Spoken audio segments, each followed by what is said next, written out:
And this morning on Al's Book Club for Kids, The Chronicles of Ancient Darkness, Wolf Brother by Michelle Paver. This popular series takes us back 6,000 years when a young boy named Torak and a wolf cub must save themselves and the world. Michelle Paver is here along with our new Book Club kids, Delroy Brockett, Ian Goldstein, Danielle Azalina, Treasure Melvin, and Tatiana Perry. Good to see everybody. Nice to see all of you.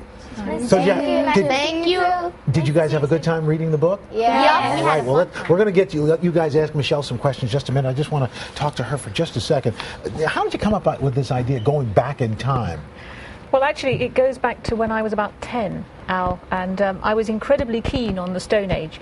I think I loved the idea of living in the forest and gathering food and using a bow and arrow, and I tried to live like that. Got rid of my bed and skinned a rabbit and this sort of thing. You skinned a rabbit? I did. A dead rabbit. Oh, I was going to say. Yeah. I bet he'd put up a fuss. No. No. And I also loved wolves. I was incredibly keen on wolves, and I wanted a wolf of my own. I pestered my parents. They wouldn't give you one. Sadly not. They gave me a spaniel instead, but he kind of became a wolf in my imagination. So I think that's where it comes from. And now I'm getting to write these stories, and I'm finally getting what I wanted as a 10-year-old, to have adventures in the forest with a wolf. What kind of research did you have to do for this?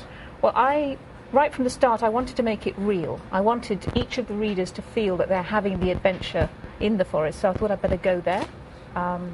I rode 300 miles through the forest in northern Finland.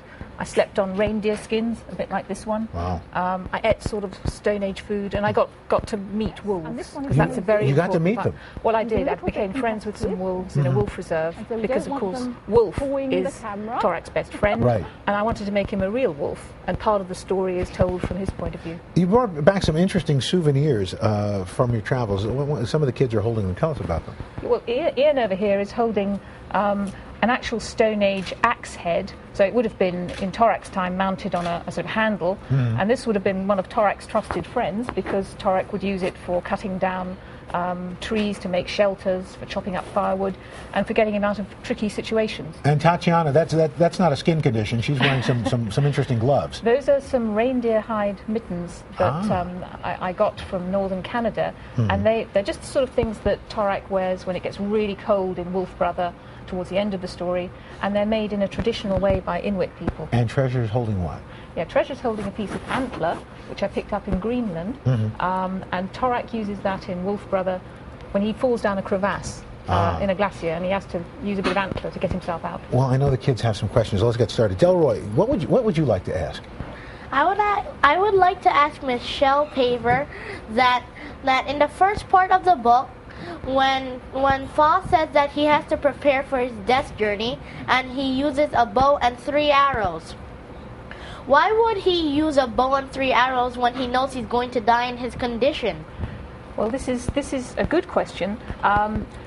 Basically, I've tried to invent the beliefs of Torak's time, which is the Stone Age, using beliefs of traditional hunter-gatherers today. And a lot of them believe that when they die, they go on a journey to somewhere else, and they need things like arrows so that they can shoot and hunt just as they would in real life. Oh, okay. All right. Danielle? What inspired you to write Chronicles of Ancient Darkness? Well, I think it was mainly that I wanted to have a wolf as a friend.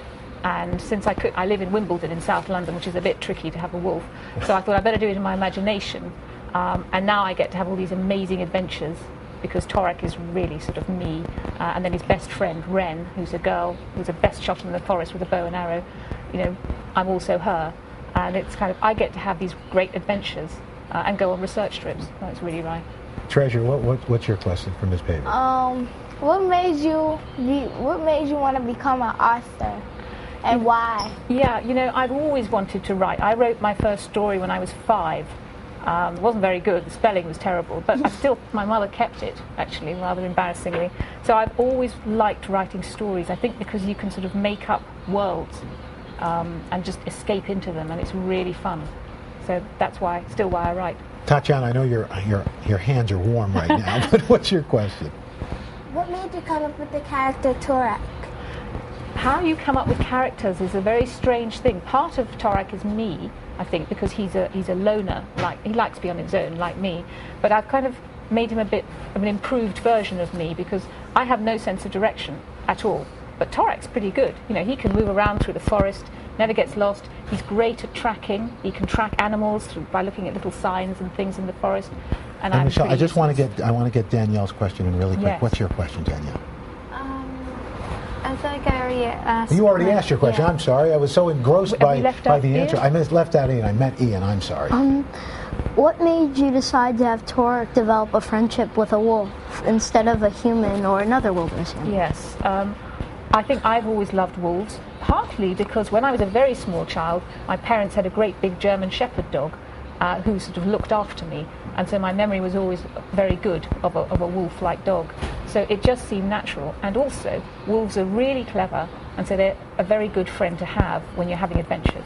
That's what I've always felt. Yeah. Michelle, thank you so much. And kids, thank you very much. It's terrific. Again, the book is called The Chronicles of Ancient Darkness, Wolf Brother. Now time to reveal our next book. It's Savvy by Ingrid Law. That's right. It's about a family that's full of extraordinary skills. There you go. So next month we talk about Savvy.